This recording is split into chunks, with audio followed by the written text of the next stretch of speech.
Ito po ang inyong lakwatserong pastor. Tara na po at samahan niyo po akong mag-aral ng salita ng Diyos.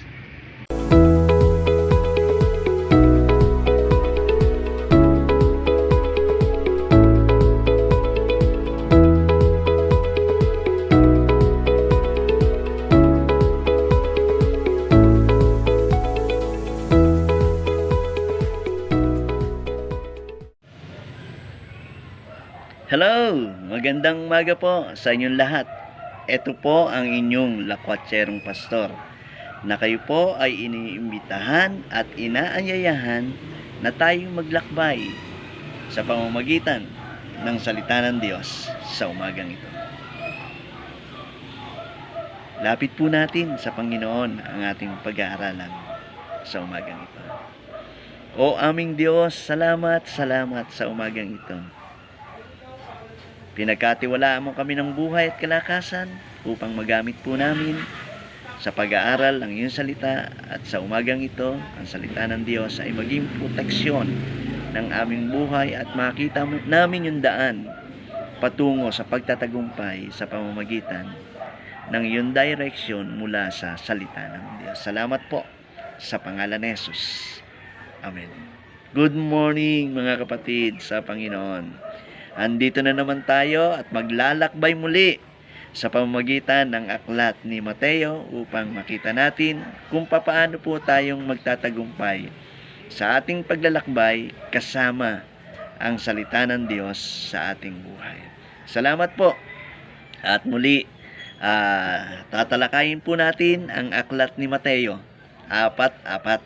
Tignan po natin kung ano po ang matutuklasan natin sa paglalakbay na ito upang maging bahagi ng ating buhay. Mga minamahal na kapatid sa Panginoon, nais ko pong makita ninyo ang mga katotohanan ito. Ang tinapay at ang salita ng Diyos. Mga minamahal, alam naman po natin lahat kung ano po ang tagpong ito na pinag-uusapan natin sa Mateo 4:4. Ang tagpong ito, pinuntahan ni Satanas si Jesus upang tuksohin at hadlangan sa lahat ng kanyang gagawin na ministeryo dito sa lupa. Subalit, nakita po natin kung papaano pong sinansala ng ating Panginoon at hindi naging makapangyarihan etong si Satanas sa lahat ng plano na gagawin ng ating Panginoong Jesucristo. Ginamit niya po ang salita ng Diyos. Kitang-kita po natin yan. Mababasa po natin dito sa Mateo. Mga minamahal, dalawang katotohanan lang po, yung mahalagang katotohanan na dapat po nating makita dito sa ating paglalakbay na ito. Una, makikita po natin, mga minamahal, hindi lamang sa tinapay nabubuhay ang tao. Ayon po yan sa Mateo 4:4. Makikita po natin yung dahilan. Dito po sinabi ng salita ng Diyos na kailangan naman talaga natin ang mga material na bagay.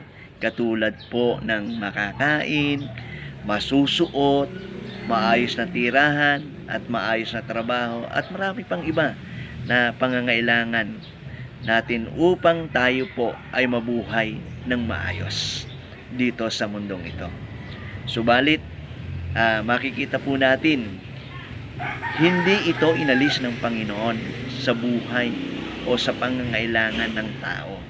Ang lahat ng ito ay kailangan, kaya hindi niya inalis ito sa atin.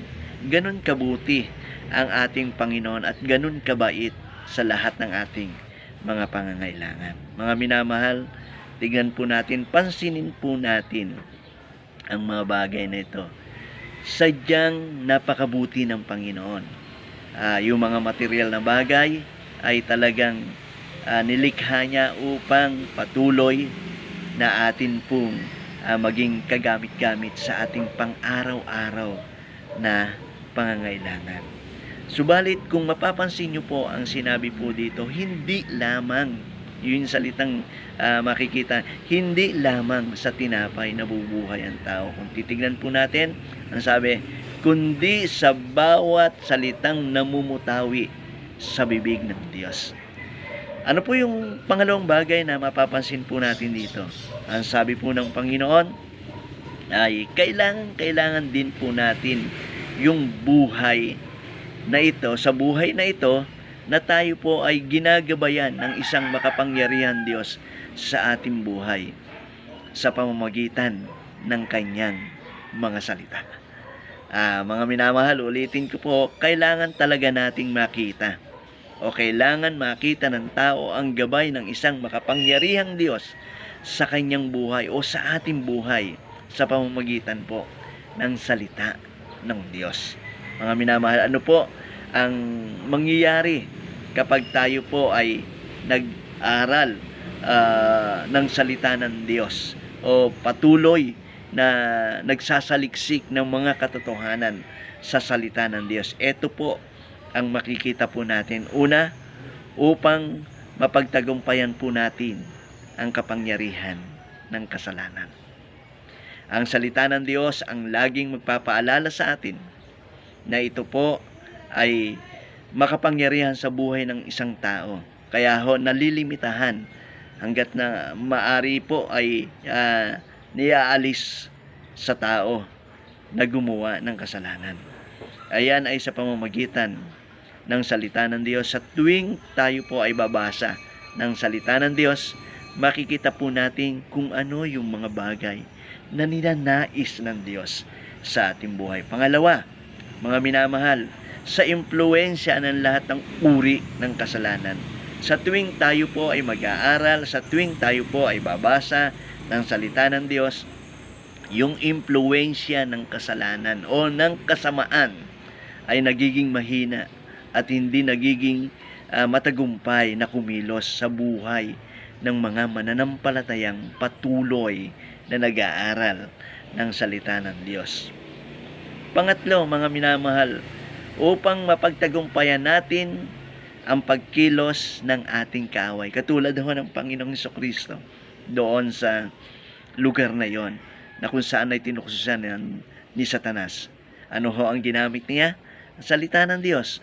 Hindi niya nahadlangan yung pagkilos ng kaaway. At naging matagumpay ang gawain ng Panginoon sa pamamagitan ng paghahayag ng salita ng Diyos. Mga minamahal, napaka-importante sa buhay ng tao ang salita ng Diyos. At ito po ay kailangan po natin. Bakit po? Sapagkat ito po yung pang-apat na kadahilanan na makikita po natin upang tayo po'y lumago sa ating relasyon sa ating Diyos. At mabatid po natin ang kanyang layunin at kalooban. Sa 2 Peter chapter 3 verse 18, sinasabi niya po yan. Mga minamahal, quote natin, no? Sabi pong ganun dito, ayon sa kagandahan loob ng Diyos, magpatuloy kayo sa paglago, sa kabutihan, at sa pagkakilala sa ating Panginoon at tigapagligtas na Jesucristo, sa kanyang kapurihan ngayon at magpakailanman. Mga minamahal, makikita po natin,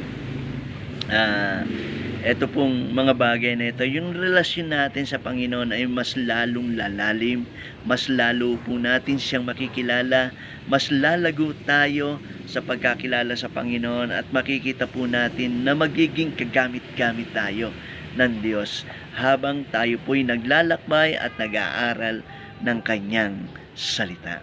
Mga minamahal, ito po'y napaka-importante sa buhay ng isang tao. Hindi lamang sa tinapay nabubuhay ang tao, kundi sa bawat salita ng Diyos na namumutawi sa bibig ng Panginoon. Kaya nga, mga minamahal, napaka-importante ng salita ng Diyos. Kaya ang aking dalangin at ang aking pong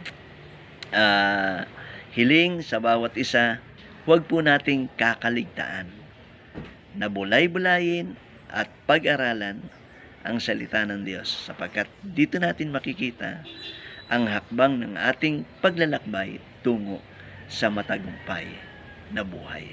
Salamat po sa inyong lahat. Ito po uli ang inyong lakwatserong pastor, nagpapaalala at sinasama kayo sa paglalakbay upang tuklasin ang buhay na kasama ang Diyos. Maraming salamat po muli sa Panginoon.